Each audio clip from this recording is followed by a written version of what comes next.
بسم الله الرحمن الرحيم إنا فتحنا لك فتحا مبينا ليغفر لك الله ما تقدم من ذنبك وما تأخر ويتم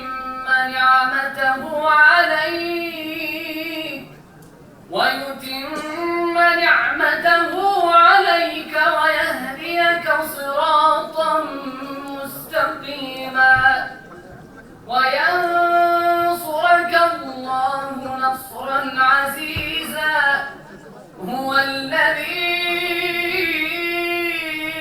أنزل السكينة في قلوب المؤمنين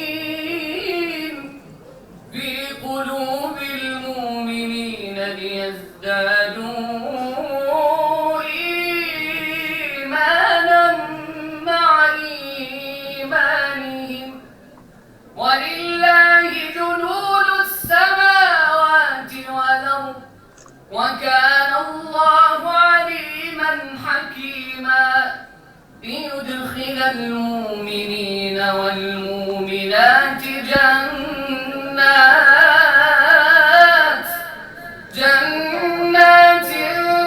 تجري من تحتها الأنهار خالدين فيها ويكفر عنهم سيئاتهم وكان ذلك عند الله فوزا عظيما ويعذب المنافقين والمنافقات والمشركين والمشركات هم دائرة السوء وغضب الله عليهم ولعنهم وأعد لهم جهنم وساءت مصيرا ولله جنود السماوات والأرض وكان الله عزيزا حكيما.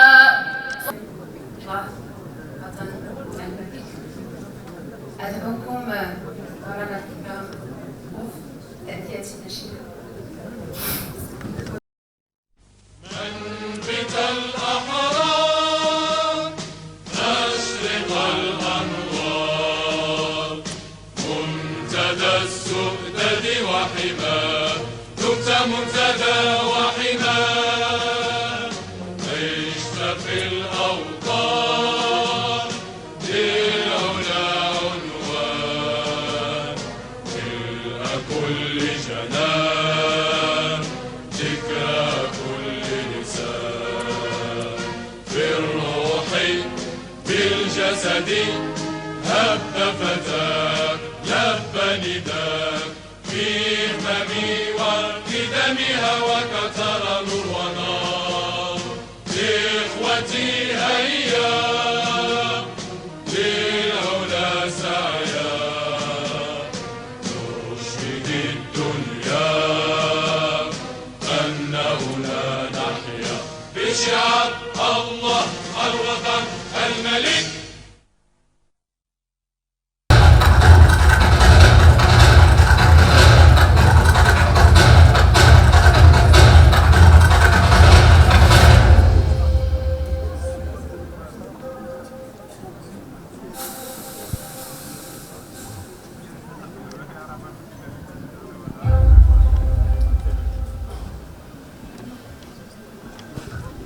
Mesdames et messieurs, ministres, président d'institution d'université,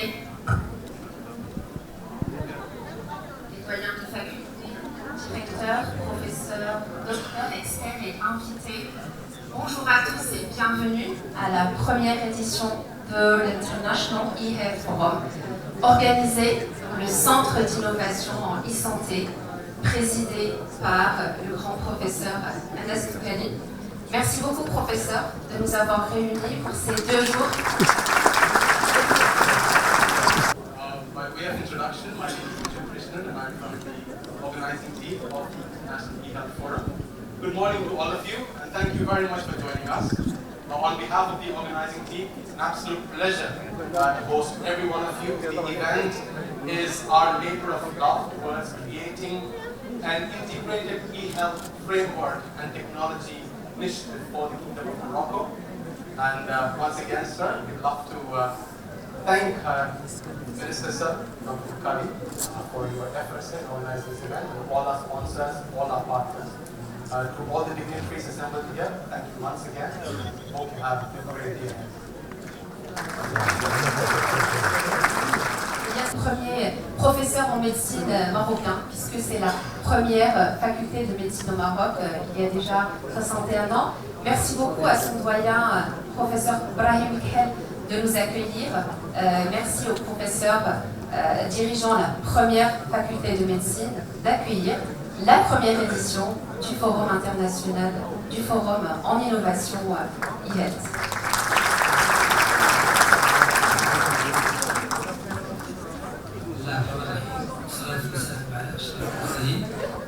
Le ministre de l'Enseignement supérieur, de la Recherche scientifique et de l'Innovation, le président de l'Université Mohamed V, messieurs les représentants du ministre de la Santé et de la Protection sociale, messieurs les directeurs généraux des établissements, des organismes et des fondations, messieurs les présidents des universités, messieurs les ambassadeurs, chers représentants et exposants et participants, honorables invités, chacun en son nom et sa qualité. Et avec un immense plaisir et une grande joie que nous nous réunissons aujourd'hui ici, dans la faculté de médecine et de pharmacie de Rabat, pour inaugurer ce premier forum international pour la santé digitale. La tenue de cet événement au sein de cette institution, berceau du système de formation dans les sciences de la santé au Maroc, est perçu par tous les membres de notre communauté comme la reconnaissance d'une tradition ancrée dans l'excellence académique et l'innovation médicale. Le contexte dans lequel se tient ce forum est historique, marqué par le projet royal de la protection sociale mené par notre auguste souverain, Sa Majesté le roi Mohamed VI, que Dieu le glorifie. La couverture sanitaire universelle représente la mesure phare de ce projet royal et sa mise en œuvre a ouvert la voie à des réformes profondes de notre système de santé. Dans ce contexte, la santé digitale est une voie vers le progrès, une locomotive et un levier de développement dans le secteur de la santé et un chantier phare parmi les projets de mise en œuvre de la vision royale pour la santé au Maroc.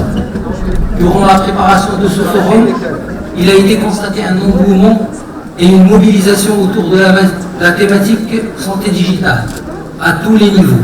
Ceci témoigne de l'importance accordée par la communauté médicale marocaine et par tous les autres acteurs de la santé à l'intégration de la technologie dans le domaine de la santé. Santé et technologie numérique, deux domaines qui incarnent la rapidité du progrès scientifique que vit l'humanité depuis le début du XXIe siècle, deux domaines où la demi-vie du savoir est la plus courte, deux domaines dont la conjonction ou l'intersection est en train de transformer le monde de la santé avec l'apparition de nouveaux besoins en santé, de nouvelles prestations, de nouveaux dispositifs médicaux connectés qui vont certainement faire partie de notre quotidien dans un proche avenir.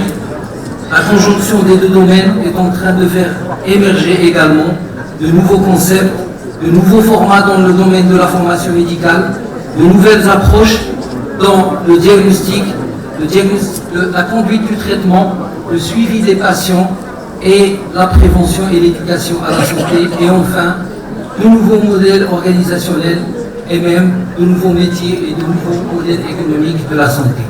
Le Forum international qui nous réunit aujourd'hui est un événement inédit. Il est le premier du genre à l'échelle nationale. À plusieurs égards, il se distingue par le genre puisqu'il est consacré exclusivement à la thématique, par la taille aussi vu le nombre des participants et le nombre et la qualité des exposants. Enfin, c'est un événement qui réunit pratiquement l'ensemble des acteurs concernés et impliqués dans la thématique e-santé.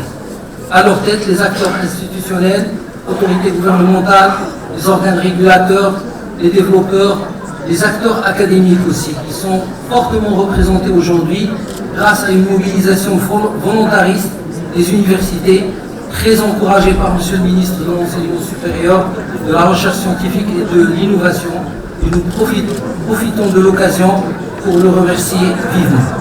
Les centres hospitaliers universitaires, fortement mobilisés, grâce à M. le ministre de la Santé et de la Protection sociale, à qui on adresse nos remerciements les plus sincères. Le forum a largement aussi mobilisé les industriels dans le secteur de la santé, le secteur de la technologie, les concepteurs, les producteurs de solutions IT, de très jeunes start-up. Il y a aussi une participation massive des professionnels de santé de toutes les catégories de métiers. Ensemble, tout le système qui touche à la santé est réuni aujourd'hui dans ce forum qui devient par la force des choses un forum de la diversité. Cette diversité est nourrie également par les experts et les acteurs du monde de la e-santé venus de 4 continents, l'Europe, l'Afrique, le Moyen-Orient, l'Inde et l'Amérique du Nord. Nous sommes fiers d'accueillir une telle panoplie d'orateurs du monde académique, du monde de l'entreprise et du monde des soins. Nous sommes convaincus que les interactions et les échanges seront riches, d'un niveau avancé et indéniablement génératrices de recommandations qui vont consolider la voie empruntée par le Maroc en matière de réforme du système de santé. Ces recommandations s'ajouteront aux réalisations antérieures du Centre d'innovation en e-santé de l'Université Mohamed V, dirigé par le professeur Anas Boukali, que nous remercions vivement pour son engagement porté à la thématique et d'avoir initié la concertation et la réflexion dans ce domaine avec de multiples livrables. Nous sortirons d'ici dans 2 jours avec certainement une vision renouvelée et un engagement accru envers la e-santé pour un Maroc meilleur en santé. Je vous remercie au nom de toute la communauté de notre faculté et je vous souhaite la bienvenue.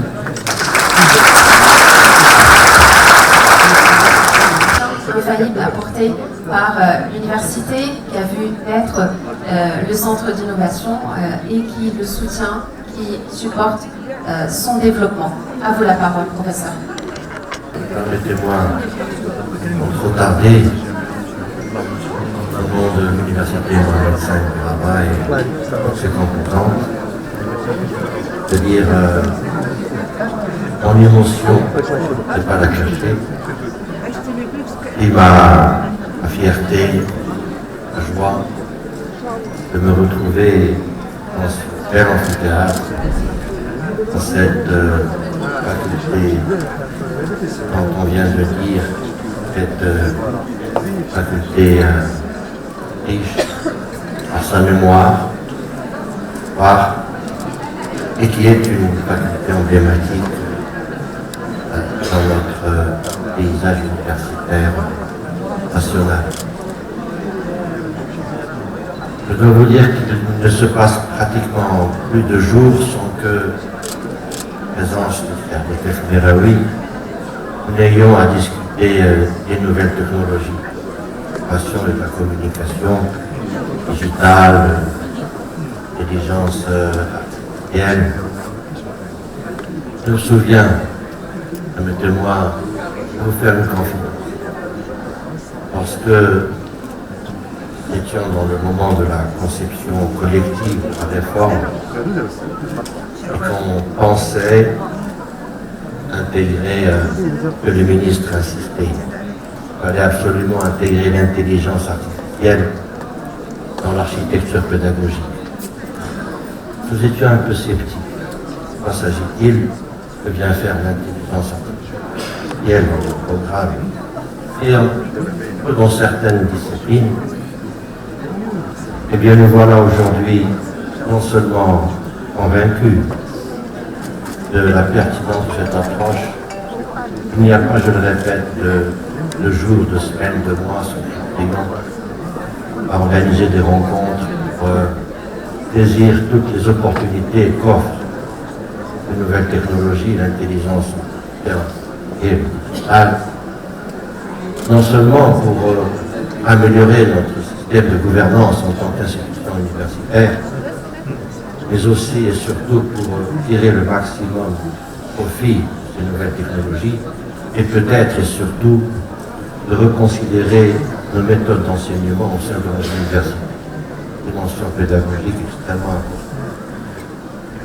Et je dois vous dire que notre conscience est forte aujourd'hui de la nécessité de cette évolution et en même temps de nos responsabilités. Nous devons tirer le meilleur profit des nouvelles technologies, mais éviter aussi qu'elles ne conduisent à creuser le fossé, à accentuer certaines inégalités. Je voudrais dire aussi, sans tarder, qu'il n'y a pas de plan B pour l'université marocaine. Nous sommes épaulés, soutenus par le pacte ESRI. Nous devons foncer.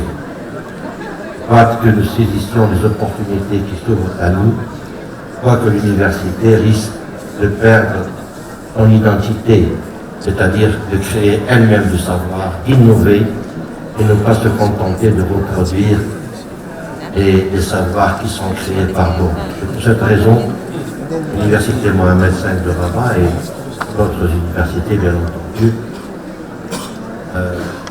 se sont mobilisés pour que les centres d'innovation qui sont les nôtres, de nombreux registres disciplinaires, puissent avoir une vie active, agissante, pour accompagner les évolutions qui sont les nôtres. Je voudrais terminer par dire que ce moment est particulier. Il vient d'être souligné par M. le doyen, que je remercie vivement cette initiative, et mon ami Sid Ali, véritable militant de ce domaine et pas uniquement. C'est un bel exemple de partenariat et d'ouverture agissant, qui est celui de notre université, mais aussi, je dois dire, de bien d'autres universités du Royaume. Je le dis, le répète souvent, l'université ne peut pas créer de savoir dans l'enfermement. Ça n'est pas possible. La création de savoir, innovation, ont besoin de liberté et non pas d'enfermement, et je vous remercie.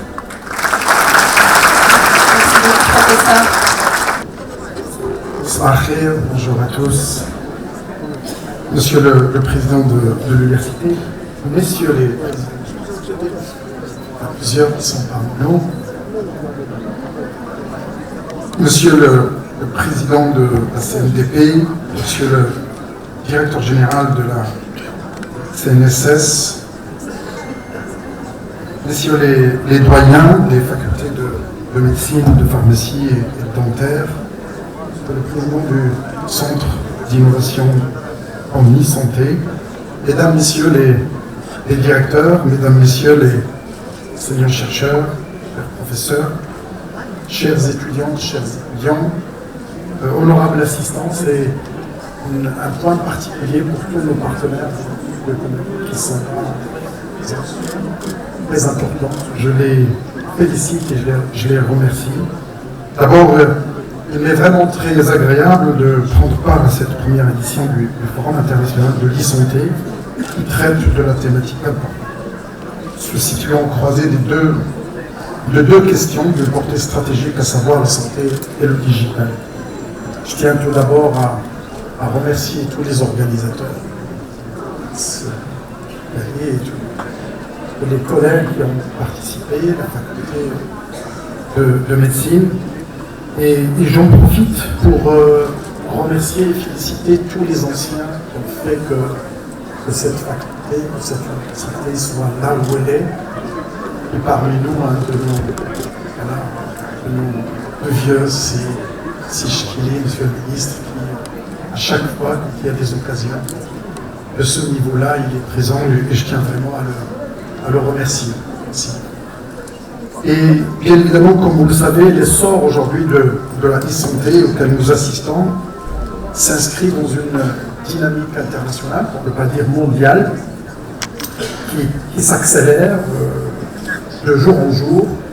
Et je dirais, si on regarde juste ce qui s'est passé depuis 6 mois dans ce domaine, on peut deviner devinez ce qui nous attend. Et j'aime toujours rappeler que les smartphones, que les iPhones, que les iPads que vous avez aujourd'hui ne datent que de 2007. 2007 à aujourd'hui. Et vous voyez ce qui est en train de se dérouler devant nos propres yeux. Et si on se projette et on regarde les 10 années, les 15 années, je pense qu'on peut tout de suite deviner ce qui est en train de se passer avec l'intelligence artificielle générative en particulier, mais l'intelligence artificielle en singulier, avec la data science. Je pense qu'on peut tout de suite deviner ce qui nous attend.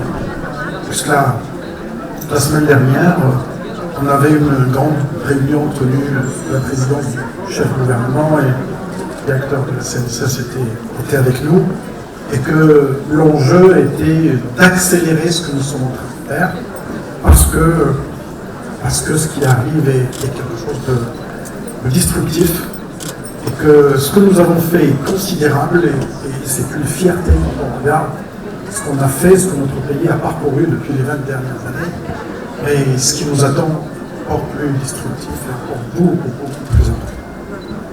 Et ce raccourcissement un peu de l'innovation, je crois qu'on était à un cycle de 50-60 ans, dans le dernier siècle, et que maintenant on est aux alentours de 20-25 ans, et je suis persuadé qu'on va descendre des années.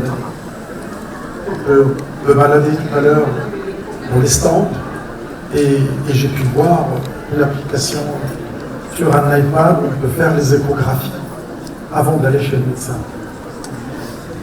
Et conseiller toujours d'aller chez le médecin, et qu'on est en train de voir. On a vu des applications smartphone non intrusives qui permettent aujourd'hui, je pense que beaucoup d'entre vous ont cette montre, et qui peuvent connaître, prévenir les battements cardiaques, le sommeil, certaines choses qu'on peut suivre. Et bientôt, je pense que c'est en train de se développer, tous ces éléments-là vont être connectés directement à des plateformes qui vont les sonner l'alarme, qui vont être affectées ça. Et on est au cœur justement de ce que vous traitez aujourd'hui. Donc bien évidemment, c'est un domaine qui connaît une pénétration du digital, la santé, la pénétration digitale est aujourd'hui indiscutable chez tous les spécialistes. Et bien évidemment l'accessibilité aux services et la personnalisation des traitements, comme en témoigne l'émergence de la téléconsultation et la télémédecine. Voilà un élément pour nous les Africains, et encore saluer tout à l'heure nos frères de notre continent africain. Nous sommes vraiment interpellés pour cette souveraineté qui va de plus en plus se développer. Je pense qu'il est déjà praticable aujourd'hui qu'on peut prendre rendez-vous avec un médecin qui se trouve n'importe où dans le monde et qu'on peut bien évidemment le consulter, on a déjà vu des exemples de téléchirurgie, des chirurgies qui ont été co-réalisées à distance, mais en tout cas au moins la téléconsultation devient quelque chose de naturel, ne serait-ce qu'avec les Zoom et les Teams, mais au-delà. Parce qu'aujourd'hui, les moyens vont jusqu'en train d'arriver avec l'Internet satellite, avec la 5G qui est en train d'arriver, et bien évidemment la démocratisation et l'accès à l'Internet dans toutes nos régions les plus récentes. L'intelligence artificielle également qui est en train de faire un travail considérable. Et là, nous avons besoin d'instituts comme le vôtre, parce qu'il nous permettra d'organiser ce travail, bien évidemment en respectant les données personnelles. Mais nous devons absolument accélérer ce mouvement. Parce que si vous regardez ce qui est en train de se passer dans le monde, en particulier en Chine, la bataille aujourd'hui, elle est chinoise et américaine et peut-être d'autres qui participent, mais on voit le frein dans la protection des données qui était fait de manière un peu exagérée. Bien évidemment, il faut respecter un certain nombre de choses, mais en science et en évolution sur le plan technologique, nous avons besoin de trouver un cadre qui permet d'être fluide et qui permet de faciliter pour que la science et pour que la technologie se prennent part. Et je donne le cas de l'Europe, et je donne le cas des GAFA et bien évidemment l'équivalent qui existe aujourd'hui en Chine, dans tous les domaines, dans la santé, dans le transport, dans la gestion de l'énergie, dans la gestion de l'eau. Je pense qu'on a des transformations qui sont considérables. Je ne pourrais pas ne pas parler non plus de l'Internet des objets en santé, qui devient indispensable et qui, bien évidemment, permet également de faire des avancées importantes. Le blockchain, il va conditionner, bien évidemment, toute grande réforme dans ces domaines, tout ce qui est sécuriser et stocker les dossiers médicaux électroniques.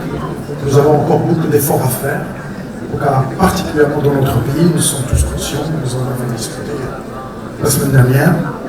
Les applications mobiles de santé, et je voudrais vraiment féliciter les organisateurs pour avoir permis à toutes les jeunes entreprises, les startups, on a une richesse extraordinaire avec cette jeunesse qu'il faut lui donner, qu'il faut la libérer, il faut lui donner les moyens de s'exprimer, surtout qu'on a accès pratiquement à tout, et on voit des fois notre jeunesse, qu'est-ce qu'elle peut faire. Cette jeunesse dont on devrait être fier dans notre continent africain, avec une caractéristique linéaire de naissance, en quelque sorte. Et aujourd'hui, le capital humain, il est vraiment dans le capital de cette jeunesse qui peut veiller à bien l'accompagner et à bien la capacité pour qu'elle puisse avoir confiance en elle-même et qu'elle puisse s'exprimer le mieux possible. De telles variétés d'usages aujourd'hui dans le digital, dans le domaine de la santé, laissent augurer une forte croissance de la taille du marché mondial du secteur de la santé. On parle aujourd'hui entre 2022 et 2030, on va passer de à peu près 170 milliards de dollars à peu près 600 milliards de dollars pendant cette période. Donc, السلام عليكم. اليوم حنايا في الهيلث فورم اللي هو واحد لو فورم اللي الدوره ديالو الاولى ديالو في الفاكولتي دو فيتينير دو فارماسي دو غابا. وني غافي اننا نستقبلوا بحال هذا الحدث هذا الكبير اللي كيسمح لنا باش اننا نتعرفوا على كاع لي تكنولوجي جداد وكاع التقنيات الحديثه فيما يخص مجال الصحه وعلاقه ديالها بالذكاء الاصطناعي. وهذا الشيء كيدخل ضمن تطوير لا كاليتي دو فورماسيون ديالنا وتطوير ديال لا كاليتي دو تريتمون ديال كومون تريتي ان باسيون باش تكون لا موان كوتوز لا بلوز افيكاس اي سورتو المريض يخرج ساتيسفي. وهذا هو. مرحبا بكم عندنا. المنتدى الدولي حول الصحة الرقمية هو حدث غير مسبوق على المستوى الوطني من ناحية النوع، لأن هذا أول منتدى دولي في المغرب خصص حصريا للموضوع، وأيضا من حيث عدد المشاركين اللي كيتجاوز 3000 مشارك. وكل هذا كيدل على الأهمية اللي يوليها المهنيون الصحيون وصناع القرار المغاربة لإدماج التكنولوجيا الرقمية في مجال الصحة. الهدف من هذا المنتدى هو تطوير الصحة الرقمية وجعلها في خدمة صحة المواطنين، لأنها مجال يحدث ثورة في عدة مناحي مرتبطة بصحة الأفراد والمجتمعات. يمكننا القول أن تطوير الصحة الرقمية هو طريق التقدم ورافعة للتنمية في القطاع الصحي، وهو من أحد المشاريع الرائدة حاليا من مشاريع تنفيذ وتنزيل رؤية صاحب الجلالة نصره الله للصحة بالمغرب.